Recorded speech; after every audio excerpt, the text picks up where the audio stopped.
जोधा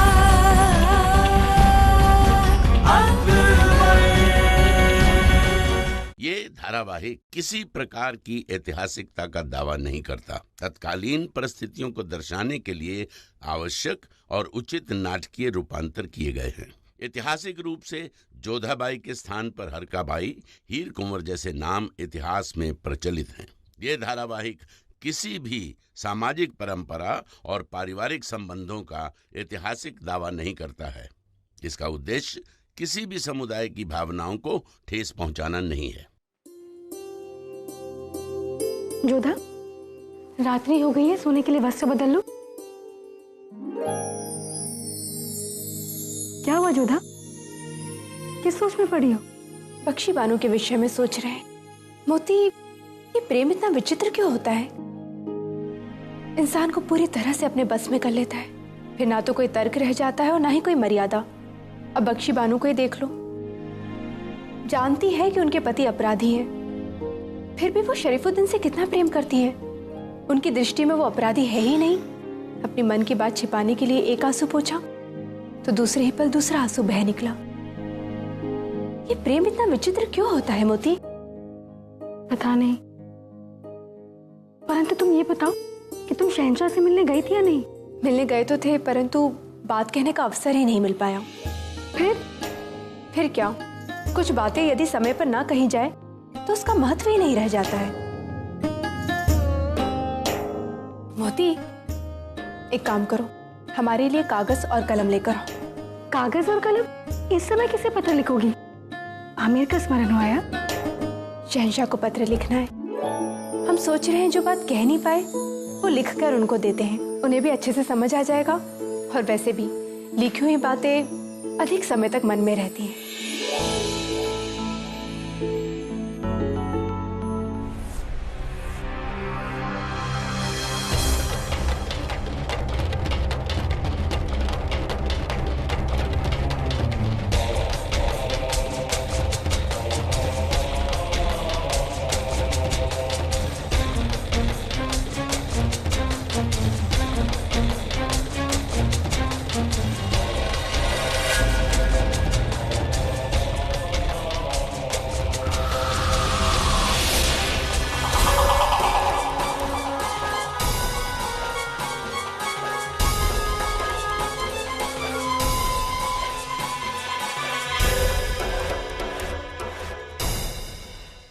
तुम्हें यहाँ देखकर बहुत हैरानी हो रही। हैरानी तो हमें हुई है तुम्हें यहाँ देखकर आदम खान। वजीर आलिया, महामंगा का बेटा कैद में। हमारी बातें छोड़ो, हमें तो भागने का मौका भी नहीं मिला, मगर तुम तो भाग चुके थे। तो फिर पकड़े कैसे गए? हम पकड़े नहीं गए आदम, हमने खुद को जानबूझकर पकड़वाया है। मतलब? अबुल माली फिर से मैदान छोड़कर भाग गया। हमने सोचा कि हम जंग करेंगे तो शहीद हो जाएंगे, और शहीद कभी तख्त पर नहीं बैठा करते। अगर हमें आगरा का तख्त चाहिए तो आगरा से दूर रहना मुनासिब नहीं,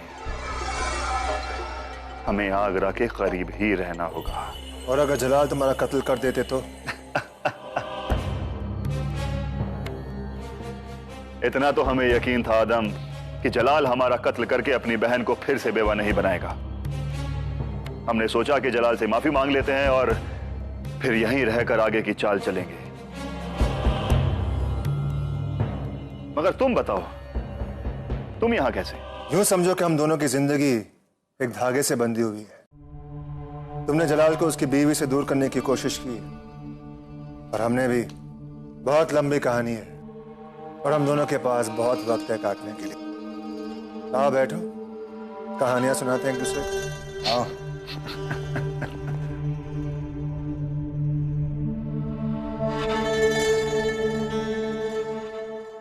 शहंशाह को रानी जोधा का प्रणाम।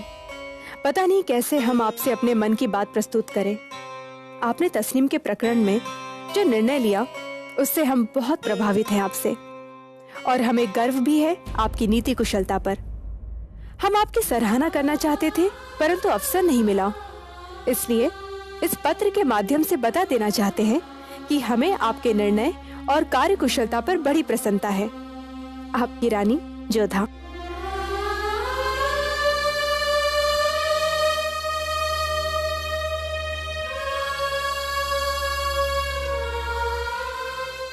मोती, कल प्रातः सबसे पहले ये पत्र शहंशाह तक पहुंचा देना। ठीक है।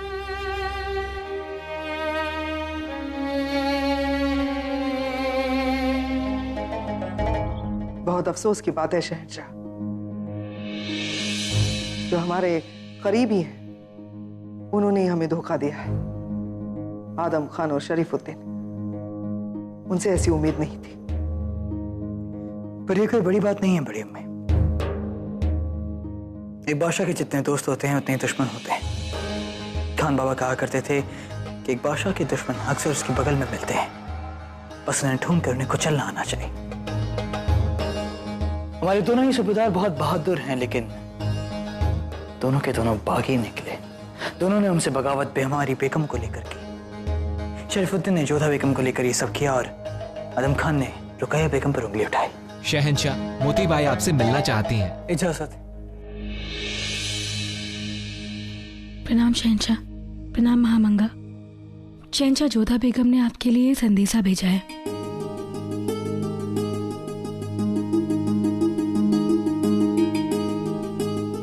जोधा बेगम ने मैं पैगाम लिखकर क्यों भेजा है? वो खुद भी हमारे पास आ सकती थी। खैर, बड़ी अम्मी आप ये हमें पढ़कर सुना दीजिए। कैसी बातें कर रहे हैं जलाल आप? हम कैसे पढ़ सकते हैं? ये शौहर और बीवी के बीच का मामला है, हमें माफ कीजिए, हम नहीं पढ़ सकते। आप कहे कहाँ बड़ी अम्मी? और वैसे भी आपसे कोई बात छिपे कहाँ है? आप जानती हैं कि हम पढ़ना नहीं जानते। पैगाम पढ़कर सुना दीजिए। जो हुक्म। यही मौका है बेगम जोधा को सबक सिखाने का। शहंशाह को रानी जोधा का प्रणाम। पता नहीं कैसे हम आपसे अपने मन की बात प्रस्तुत करें। आपने तस्नीम के प्रकरण में जो निर्णय लिया उससे हम बहुत प्रभावित हैं आपसे, और हमें गर्व भी है आपकी नीति और कुशलता पर। हम आपकी सराहना करना चाहते थे, परंतु अवसर नहीं मिला। इसीलिए इस पत्र के माध्यम से बता देना चाहते हैं कि हमें आपके निर्णय और कार्य कुशलता पर बड़ी प्रसन्नता है। वो आगे लिख रही हैं कि शहंशाह, एक पत्नी अपने पति से जो आशा रखती है वो आपने पूरी कर दिखाई, और हम अब आपकी वो आशा पूरी करना चाहते हैं जो एक पति अपनी पत्नी से चाहते हैं। हम चाहते हैं कि कल रात आप हमारे कक्ष में आएं और हमारे साथ रात बिताएं। हम ये स्वीकार करते हैं शहंशाह कि हम आपसे प्रेम करते हैं।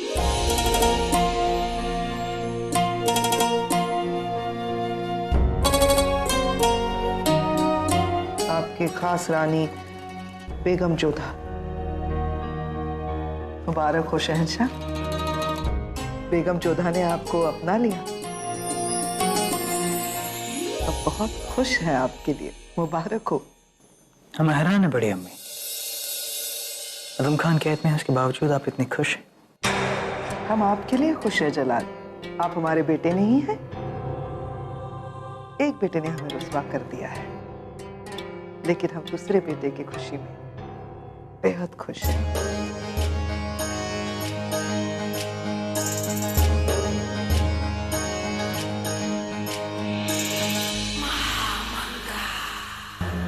कल की खूबसूरत रात को यादगार बनाने के लिए शाम एक जश्न होगा। चिंगारी हमने लगा दी और उस आग को हवा देंगे रामतनु साहब। हमें पता भी नहीं था कि हमारी जिंदगी में एक नया राग आ रहा है जिसे हमने तानसेन का खिताब दिया था।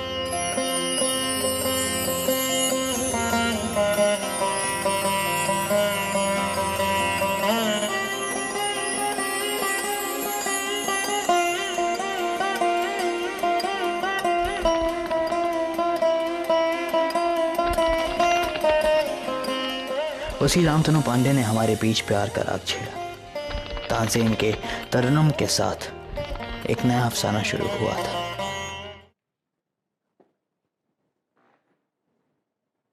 अस्सलाम वालेकुम जलाल। वालेकुम अस्सलाम बड़ी अम्मी। आप बहुत खुश लग रही हैं, बैठिए। शुक्रिया जलाल, बात खुशी की है। कल के जश्न को बेहतरीन बनाने के लिए एक उम्दा ख्याल आया था दिमाग में। फरमाइए। राजा रामचंद्र बाघेल के दरबार में मौसीकी के एक उम्दा फनकार है, क्या गला पाया है, और रागों पर उनकी पकड़ तो सुभान अल्लाह। कहीं आप रामतनु के बारे में तो बात नहीं कर रही? बेशक, हमने भी सुना है उनके फन के बारे में, लोग दीवाने हैं उनके मौसीकी के। बस हम सोच रहे थे अगर वो यहाँ आकर अपनी मौसीकी का जादू बिखेरे तो। ये तो बड़ा ही उम्दा ख्याल है बढ़िया। रामतनु बहुत ही उम्दा कलाकार है, उन्हें खास तौर पर बुलावा भेजा जाएगा, ज़ाती तौर पर अपनी फरमाइशें उन्हें बताई जाएंगी। सारा इंतजाम हम करवा देंगे अगर आपकी इजाजत हो तो। इजाजत है बढ़िया। शुक्रिया जलाल, खुदा हाफिज। अल्लाह हाफिज।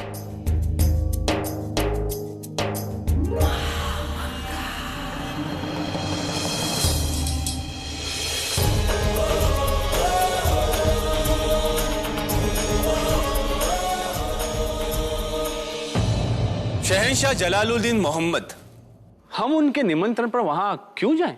क्या बात कर रहे हैं पंडित जी, वो मुगल सल्तनत के बादशाह हैं, भारतवर्ष में सबसे शक्तिशाली। हमारा मानना है कि आपको जाना चाहिए। देखते हैं महाराज कि वो मुगल बादशाह संगीत का कितना बड़ा पारखी।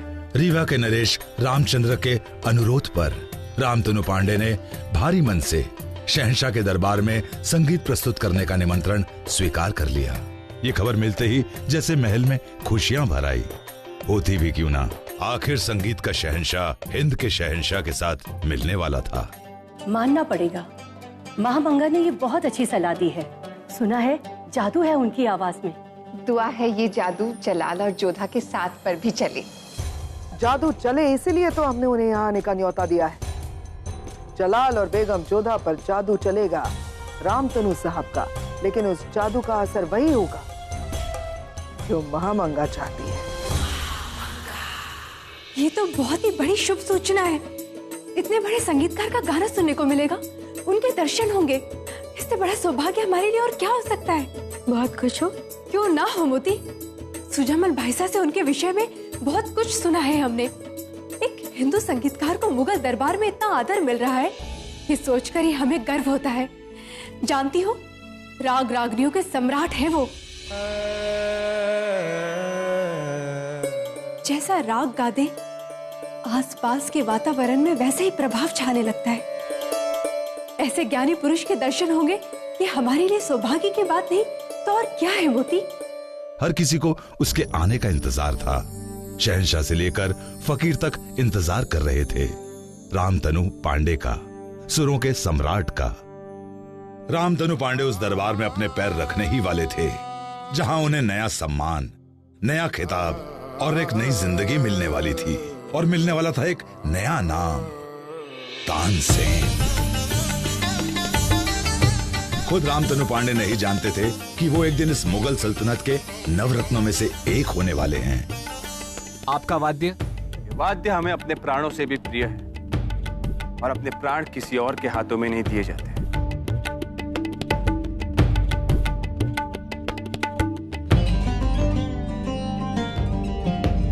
मौसीकी के बादशाह का हिंदुस्तान के बादशाह के दरबार में इस्तकबाल करते हैं हम।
लगता है यहाँ की मिट्टी में कोई समस्या है। हमारी जूतियां खराब हो गई। चलो।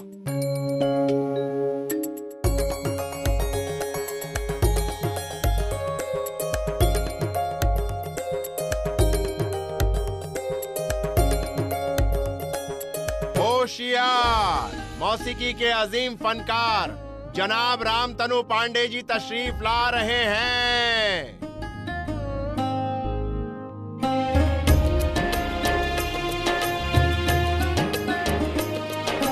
देख रही बलका कितने दीवाने हो रहे सब इसका भैया के।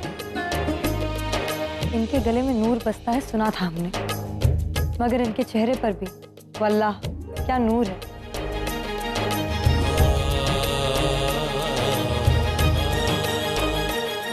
ये क्या बिना समय का राग गा रहे हैं आप लोग?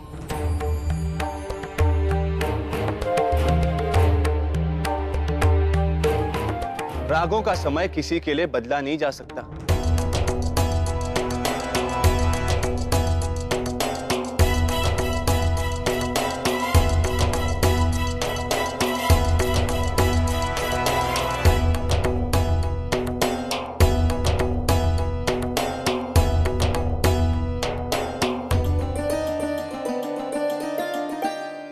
मुगल दरबार में हम रामतनु साहब का इस्तकबाल करते हैं।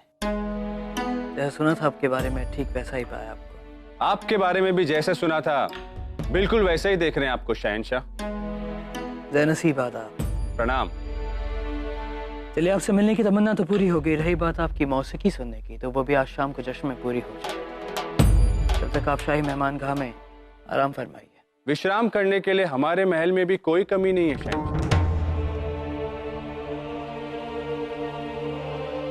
हम यहाँ आपके आमंत्रण और अपने राजा के आदेश पर आए और उत्सव समाप्त होते ही यहाँ से चले भी जाएंगे। फनकार की मर्जी के आगे किसी का जोर नहीं चलता। ऐसे आपको देखने से लगता है कि आपको आगरा की हवा पसंद नहीं है। आपकी एक बात की प्रशंसा करनी होगी, सामने खड़े व्यक्ति के मन में क्या चल रहा है आप भली बात ही जान लेते। इस समय हमें आज्ञा दें। प्रणाम।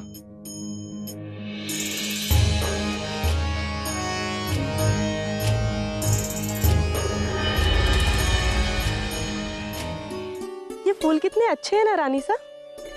इसमें तो कोई शंका ही नहीं है, बहुत ही अच्छे कलाकार हैं वो। हम इन पुष्पों की बात कर रहे हैं। हम उस पुष्प की बात कर रहे हैं रामतनु जी। उनका ज्ञान और उनका स्वाभिमान दोनों ही आदर के योग्य है। तुम एक बात का ध्यान रखना, आज वातावरण उनके संगीत के उपयुक्त होना चाहिए। हमें खुशी है ये देखकर कि आज रात के जश्न को लेकर आपके दिल में बहुत बेकरारी है। प्रणाम शहंशाह। आदाब। वैसे आपकी ये बात कि रामतनु बहुत सादा किस्म के इंसान हैं, हम समझ नहीं पाए। जैसा कि हम जानते थे जोधा बेगम की फनकार हमेशा थोड़े से अजीब होते हैं, आज हमने देख भी लिया। क्या करें, महान लोग थोड़े से टेढ़े होते ही हैं। एक उदाहरण हमारे सामने भी है। चलिए ताना ही सही, लेकिन आपने हमारी तारीफ तो की। आभार तुम आपका प्रकट करना चाहेंगे जो आपने रामतनु पांडे जी को आज प्रस्तुति के लिए बुलाया। सच में हम बहुत प्रसन्न हैं। हमारी खुशनसीबी कि हमारी कोशिश की वजह से आपको खुशी मिली। प्रयास आपका हो सकता है, परंतु उनको यहाँ बुलाने का विचार आपका नहीं हो सकता। आपको ऐसा क्यों लगता है कि ये ख्याल हमारे जहन में नहीं आया? इतना तो हम आपको जान ही चुके हैं, संगीत और संगीत के अर्थ को समझना आपके लिए थोड़ा कठिन है। क्यों? क्या मौसीकी सिर्फ वही है जो एक फनकार गाना गाए या बजाए? जोधा बेगम जब हमारे हाथी या घोड़े दौड़ते हैं तो उनके पैरों की आवाज एक ताल में होती है। जब शमशीरें टकराती हैं, हवाओं को चीरती हैं, तो उनसे जो सुर निकलते हैं वो मौसीकी ही होती है। वार लगने के बाद ढाल में से जो आवाज निकलती है वो एक संगीत ही होता है। तो बताइए कहाँ फर्क है हमारे और रामतनु के संगीत में? बहुत सुंदर शहंशाह, कितना सुंदर चित्रण किया आपने और उदाहरण भी कितने अच्छे प्रस्तुत किए हैं। परंतु संगीत केवल यहाँ तक सीमित नहीं है। तो आप हमें बता दीजिए कि संगीत की सीमाएं कहाँ तक है? संगीत की सीमा वहां तक है जहाँ तक पहुंचा नहीं जा सकता। जब सवेरे सूर्य उगता है तो उसके उत्थान में संगीत है, वर्षा के गिरने और नदी के बहने में संगीत है, चंद्रमा की गति में और मयूर पंख में संगीत छिपा हुआ है। संगीत इस सृष्टि के हर एक कण, हर एक तिनके में छिपा है। यदि पहचाना जा सके तो फूलों पर मंडराते भंवरे, पक्षियों के कलरव में, चलती तेज हवाओं में संगीत है, पानी हारियों की पायल में संगीत है, मस्जिद के आजान में संगीत है, मंदिर की घंटियों में संगीत है, रात्रि के सन्नाटे में, गाय के गले की घंटी में, माँ की लोरी में, हर स्थान पर संगीत छिपा हुआ है शहंशाह। एक साधारण सी बाज भी कृष्णा जी की बांसुरी बन जाती है। संगीत संसार में ऐसा छिपा हुआ है जैसे कि शरीर में आत्मा। संगीत को साधना उतना ही कठिन है जितना आत्मा से साक्षात्कार कर लेना। अब आप ही बताइए, संगीत की भी कोई सीमा हो सकती है भला? सुभान अल्लाह जोधा बेगम, हम कभी नहीं जान पाएंगे कि संगीत की सीमाएं कहां तक हैं, लेकिन इतना जरूर जानते हैं कि आपकी बातें बनाने के हुनर की भी हद नहीं है। सीमाएं तो आज रात्रि को टूटेंगी। हम ये स्वीकार करते हैं शहंशाह कि हम आपसे प्रेम करते हैं। हम चाहते हैं कि कल रात आप हमारे कक्ष में आए और हमारे साथ रात बिताएं। हमें आज रात्रि की बहुत व्याकुलता से प्रतीक्षा है शहंशाह। हमें भी आज रात का बेसब्री से इंतजार है जोधा बेगम।